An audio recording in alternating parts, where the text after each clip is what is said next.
It's a busy time for our Parks and Recreation Department. In fact, there have been 15 major park, trails, facility, and land management projects that have either been completed this year, are under construction, or are scheduled to get underway in the coming months. That is a huge undertaking, but it's all part of the city's goal to build better lives and a better Durham. Welcome to City Life. I'm Beverly Thompson. Joining me to update us on the many recreation projects that are going on throughout Durham is Wade Walcott. He is the Director of Durham Parks and Recreation. Wade, thank you so much for joining us. Oh, happy to be here, Beverly. I'm Looking glad forward you're to it. here. Yeah, we got a lot to talk about today. So let's start with DPR's mission. Tell us what it's all about. Sure, it's our whole purpose. It's to connect the whole community to wellness, outdoors, and lifelong learning. Sounds simple on paper, but it's far from it. But it's something that I know all of us really embrace. True. Of course, we have to have the buildings, the infrastructure, the land in place to support your mission. How are we positioned to do that right now? Well, like you said, we've got a lot of great facilities, and they've been around for a long time. We're one of the best departments in the country when it comes to proximity. So we have a lot of different parks and a lot of different areas of the community that are easily accessible. So we're doing in great shape, but what we need our biggest help in is just improving our aging infrastructure and making improvements to our parks, to our playgrounds, to our facilities. And we need to grow. We need more of them because, as you know, Durham is growing as well. Oh, yes, true. I know your latest work plan contains like 15 different projects that were supposed to be completed or started this year or next year. That's right. That seems like a lot. I mean, is that pretty normal? I'm not sure. It's hard to compare. It's one thing, though, when we put together, this is our first really business plan for Parks and Recreation. Okay. Oftentimes, you may not think business plan when it comes to Parks and Recreation, but this is something that we're building on a legacy of great leaders in Durham, from our former director and former city manager to our current city manager. We're being very strategic in an equitable approach to how we make these improvements in these projects. So when you look at our business plan, it's a lot of work that we have done in the past, but we're being strategic about it to make sure we're taking care of our aging buildings and improving our programs and making our parks better for everyone. So I have to ask you, in the age of COVID, we've experienced so many construction delays and supply chain problems. Have your projects been on track? Yeah, for the most part, they have been. We've had a few in some of our community recreation centers that have been delayed just because, like everyone's experiencing, like you referenced, there are delays. I know some folks at home are trying to order a refrigerator and you have to wait 6 months to a year. So we're experiencing some of those as well, from window manufacturing to you name it. So we're seeing a little bit of that, but it hasn't been too bad. So tell me about some of the projects you currently have underway. I mean, what do you consider to be some of the more exciting projects that residents are looking forward to? Yeah, we've got a lot underway. We've also just completed some. Some of the ones we've completed are W.D. Hill Community Recreation Center and Weaver Street Community Recreation Center. Those included a lot of just building improvements. What can we do for the gymnasium, our kitchen? You'll notice a big change at W.D. Hill just on the outside. It looks so much better and so much more welcoming. We've got a great mural on the outside as well. Oh, yeah. And we've done some great work. What I'm really proud of is balanced. It's all over the community. No matter what part of the town we're focused on right now of improving. So those we're proud of. We're proud of Belmont Park. That was special because that was part of a participatory budget exercise, and the community had complete empowerment about what we want to do with this little patch of parkland in the heart of a neighborhood. And if you go to it today, it'll blow your mind away because now it's a great pump track. And I'll always remember what a turnout we had at that day of the opening. The entire community showed up. We had music. We had plenty of kids and adults just really embracing it. Wow. It's those kind of projects that make you really excited to be a part of this kind of work. Yeah, parks are personal. That's right. I'm finding that out as I, experience more of Durham, and I've been here a long time, but I know people take their park spaces very personal and want it to be what they want it to be. But talking about some of the work that's being done, how is that impacting the use of some of the facilities that you have? We've had a few delays, like I mentioned, in only a couple community recreation centers where we had to cancel programming or shut down, but it's only been just at a few. Okay. Temporary delays as we make those improvements, but it hasn't had a huge impact on us yet. And in fact, some of it might have been a temporary delay for longer lasting improvement. An example is CM Herndon Park. We actually had to shut down some parking area in a natural turf soccer field, but the improvement is more parking, and we turned a natural turf soccer field into a synthetic turf field. So there'll be more play, more use, and more parking, which makes everybody happy. Oh, yeah. So what are some of the projects that are in the pipeline for the spring? Yeah, we've got a lot of different projects that we're working on. There's a couple right off of Hoover Road. So we're finishing up a project out there on the one side of the road that has 3 new soccer fields. We've been working all spring and all winter with the neighborhood and American Moore community, and just having a lot of community conversations. That part of the park planning has really been about empowerment. Is we knew that there were soccer fields going in, but the other part, there was so much left to be decided and designed. And we were really excited about having those conversations for them to tell us what goes in the park and where. In addition, across the street, I'm not sure if you've heard of a place called Wheels. Yes, I have. Oh, yeah. A couple of people, I think, have heard about that. Yeah. We purchased that property. Of course, it's home to the skate rink, and there's some other amenities on there. You know, the primary reason we bought that was to build a new aquatic center, a pool and spray ground, which, just like our athletic fields, is needed. We're growing, and we need more of these features. So we'll start those community conversations very soon for the public to drive what happens there. Not just about the pool and the spray ground, but give us input and direction on what amenities on site need to stay and how could we use those. And so we're welcoming all that kind of information and communication. That is a great thing, that you're listening to the community and reaching out to them to hear what they think. That's the only reason we're here. You know, we all took a job in city service, and I think especially Parks and Recreation, to be servant leaders. And we don't really have a personal interest in what goes in what park. For us, the biggest joy and the best part of our jobs is to work with community, work through problems together.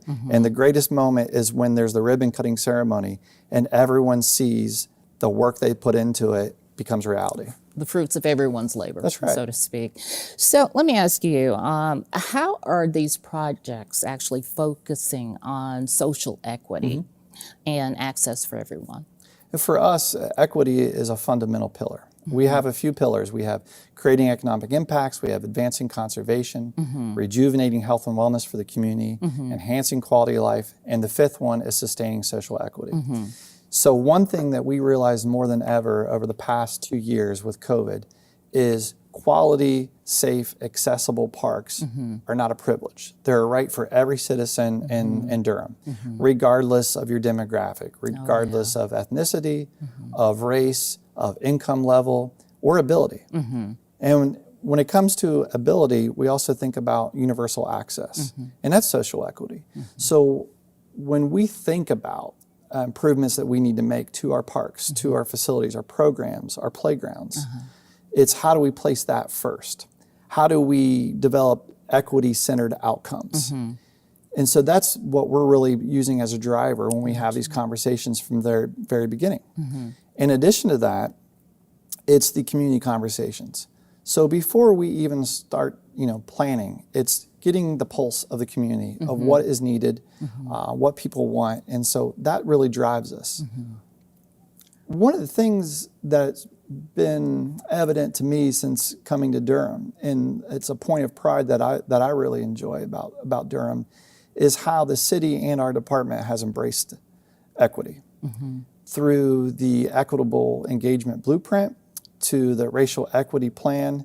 It's not just words on paper, but it's turning our organizational culture and practices in place and making these things happen. And that's real. And I don't know if you can find that everywhere. And so that's something that we're pretty proud of to be a part of that. So you mentioned community conversations, but talk to me about community engagement. How is the community actually being engaged on some of these projects? Sure, it all depends. It runs the gamut of the spectrum of community engagement. Sometimes there's the smallest form from inform to the other end of the spectrum to empower. And the way we do that is a lot of different ways. We'll work with our partners and neighborhood improvement services and work with their liaisons to communities, their listservs. We do tons of different surveys. We go to where people are. So if it's a conversation about a soccer field, we don't just set up shop where that soccer field is. We'll go to existing soccer fields where activities are going on. So between surveys, in-person community conversations, times and places that work best for everyone, virtually or in person. And we also make sure language isn't a barrier. And we have interpreters on site too to really get the voice of everybody. And that's what we're trying to do, is create the space and create the voice to give people power so we can work collaboratively to make these things happen. Amazing. I love hearing that. I mean, that is just the ultimate, I think, when it comes to community involvement and meeting the community needs. I mean, Sure, awesome. and it takes a lot of work, and we're nowhere near perfect. There's a lot of work that we need to do to get better, but it's something that is important to us, and it's a fundamental pillar for us, and it's the only thing really worth doing is if we do it in that way. So wait, I know there are a lot of projects that focus on park maintenance, and several of those involves the development of a new prairie and meadow management plan. In fact, it'll be in 5 different parks, I'm told. What is that all about? Sure, it's twofold really. It's to help improve the ecosystem and create better habitat. So these are all like natural grasses and natural plants to balance out our ecosystem. The other benefit is for maintenance and efficiency really. When there are more plants like this, that means there's less grass for us to mow. So there's less carbon footprint for us to spend fuels and more time for us to do other things. So it really helps out the environment and helps out efficiencies as well. Definitely strategery. That's in right. That's the place best way to here. put it. Yes. And you know what? It looks better too. It looks better than always having grass. So that's one thing in terms of aesthetics that we're trying to do is pay closer attention equitably across the city of what do our parks look like. And that's important. It gives you a sense of arrival. We want folks, when they come to a Durham park, to know that they've arrived. And they know that because right when they get up to the corner in the entrance, you see beautifully manicured, landscaped plants, shrubs, year-round, native grasses, all those things. And that has a more sense of this is a nice place. Yeah. So anything from plant life to trash cans. We're trying to pay attention to all those details. So you mentioned entrances. I know you're looking at creating more low maintenance kinds of entrances. Why is that necessary? Sure, low maintenance on twofold. One, it's better for the ecosystem. We're going to find native shrubs, native flowers, and it's less maintenance, less work, less time. For an already stretched group of professionals that we have, do a great job in so many different ways. We can give them another sense of pride of creating a place that makes an impact on people. And that's what's really interesting about our maintenance team is all the different things they do impact people's lives that they'll never meet. Right. And they make a place that's not only enjoyable, but it's a safe space for people to come. And they impact their lives. They'll never meet them, and they're impacting lives from generations to come. And we know hundreds and thousands of people annually come to our parks, go through our trails, participate in our programs. And if our folks in maintenance and all of our programs, once they realize that, they realize they're a part of something bigger than themselves. And once you realize that, you know you're building a better lives, and you're building a better Durham. And that's one thing that we need to do a better job of reminding ourselves of our purpose, why we're here and what we're doing and the impacts that has. So let me talk to you about park maintenance and why is it important to look at this through an equity lens?